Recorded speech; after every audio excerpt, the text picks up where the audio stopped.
This is called Thunderhead. Thunderhead, smothering June. 40 days and 39 nights. Last call, a rising roller coaster cart. The ratchet rattles like Joe DiMaggio's mug in the turning wheel of fortunes lost. That rumbling crescendo of summer, counting down the longest day. My friend is at Normandy shores, after nearly 4 scores, where the sand is soaked in seawater and microplastics. All downhill from here, where droplets patter, splatter, falling like that lonesome tree, zen within, without anyone to hear it. No one really knows what that means, least of all Sal Paradise, who's thinking of Dean, who's thinking anymore about those girls in Des Moines, the prettiest ones anywhere, who's looking on D-Day. Maybe it's those boys from Waterloo, the ghosts of propaganda, extravaganza bonanza, who never kissed a nurse in Manhattan or Waterloo or Des Moines. No sea-soaked strand, no June clouds overhead, no layoffs, no soaring diesel, no open road, no lost highways. Just 5 boys who no one ever asked what they wanted to do instead, like watching a rolling thunderhead unfurl itself overhead, and play cribbage on the porch with unbroken hearts. They're lying on the seabed instead, looking up at rolling thunderheads and the ever-rising tides. That was the first poem I ever shared since I've been writing poems every week for over 3 years now. This was June 5th of 2022, right on the eve of D-Day, and I had just heard a song by Cracker, of all bands, a 90s band, and kind of was inspired by that to just give it a shot. I had tried some poetry here and there over my life, but never really stuck with it, and I've talked about that before. But I just wanted to share this old one, and it's got a few rough edges, but it's got something in there, and that really got me started. I shared this, I think, on Facebook at the time, and got a lot of good reaction, and so I have a little soft spot for it. But I thought I'd share it because this week, actually last week, is my second year here on Substack, where I've been sharing a poem every week. We're well over 100 poems now. And I did this last year at my year anniversary, just shared a video, kind of reading some poems, talking a little bit about what I do, and then got good reaction. So it's just another Substack birthday for me. So what I thought I'd do is grab a few poems that were pretty popular this past year with some of my readers. This one is maybe a little out of season. It's called Winter Mud. Last year about this time, when it was 9 below, my neighbor's water main burst. So the city brought in trucks, a backhoe, and they dug it out until midnight. That winter mud splattered on snow like a film noir murder scene. I watched them all night long from my room off the patio and listened to records. Last summer they dug it all up. Every house on down the street got secret pipes and sprayed on grass. Finally something we had in common, besides not talking to one another, and our heartfelt lack of ambition to eradicate dandelions. It was actually this room. This is my music listening room that I'm recording this video from, so I remember that night I was sitting over there on the couch and watching the flashing lights as it was freezing cold outside, beyond cold, and I just kind of felt sorry for my neighbors. That's kind of a theme, I think, because another poem that was well liked this past year is kind of about that dichotomy of people being split apart, and don't we know we're living that now?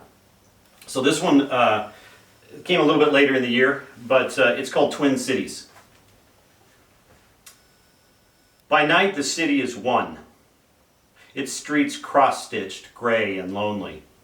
The city is an old man driving with one headlight by his memory of home. At dawn the city divides, brownstones with names worn down and lichen covered. The city is 1,000 orphans with their borrowed shoes untied.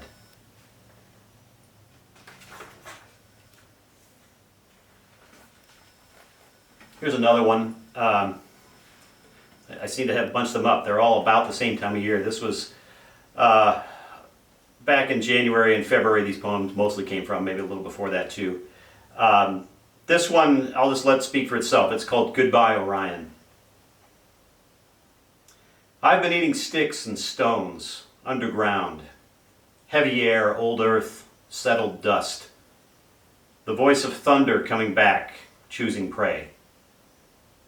I've been drowned and burned at once, smoldering, bitter breath, stinging eye. I'm told that cloying in my throat will be rebirth if I just love enough. I've been a hunter every season save one. Listen, world grinding, rabbit running. What I hear are electric blue frequencies, but I can't find what they're tuned for. When there is hunger on the land, regurgitation, black and brown, new mud, I'm going out the way I came in, acclimated to the cold, by myself. I once had a horsehair blanket, shivering. I am the hunter. I am the hunter. At last, the thunder coming, this time to show me the way. They can't all be hits. So last holiday season, my daughter came home from New York where she lives. I live in Iowa. And we had our fun. We did our holiday festivities. And then after the holiday, we all went shopping and went to a thrift shop. And in the window of this thrift shop was a skull of a saber-toothed tiger, which is also better known, or more formally known as a Smilodon. So this poem is called Smilodon. Her dreams had teeth, an iron skillet plain, a low-slung moon. When she ran slow as sap. Scrub patches, reedy teosinte, they rustled without wind. Dead calm that thinned her blood, left her breathless from the effort. Heaves and cries and nothing to say. She was most vulnerable at night, vertical light and shadows, gleaming saber teeth. My dreams were red, dreadful craggy buildings, moonlit gray escarpments. I stood abashed at the edges, in a crowd of naked laborers where I found her in my dream, drenched in red and writhing. I wanted to run, nowhere to go. Why can't we be the way we used to be? An ever-growing hunger that never ends. That one makes me laugh because I think possibly it was my least popular poem of all time. I was sort of shocked because I'm really fond of that one. I tend to like my dream poems a lot, and that one speaks to me. Apparently, I'm the only one, but I thought I'd torture you with it anyway. So I wanted to share some other stuff that are updates for my readers up here on Substack. If you're watching from YouTube, thanks for watching. Please subscribe, by the way, over on Substack. I'll put a link in there. I have been putting out a new poem every week for, 3 years and several months. And that's about 160 poems. And I've kind of realized that I need to do some other things. I'm not going to stop, but I am going to go every other week instead of every week. So look for a little bit less email showing up in your inbox. I may still send out some notes on those opposite weeks, or maybe share other poets or things like that. But what I'm going to do is share new poems about every other week. And the reason I'm doing that is to take some time to do two things. One is to try to do some other writing, maybe also some poems, and work on getting some work published by other journals and other publications and things. And then a thing that I'm even more excited about is I've started writing a long-form poem, a novel in verse. And I have an outline for that. It's going to be about growing up in Iowa and kind of the history of how things were with my parents and things, all fictionalized in kind of an interesting way. And I just actually started some of the first verses here recently. I'm really excited about that one, so stay tuned for more on that. It'll take a while. It's writing a full, long, probably a couple hundred pages or 100 pages at least. So I'm going to be working at that for quite some time and taking that time to do that. The other cool news that I wanted to share, and I've mentioned this before, maybe on Substack, Chatter, or things like that, but I am working on a poetry book. Just collecting some of the work that I've put out there over the last couple of years. I know I promised that last year, and I started that, and I still have that one kind of in the drawer. This one is actually already farther along. I've got the layout complete, actually working on the cover, and just need to do a few more finishing touches before it's ready to go. So I should have an announcement about that very soon.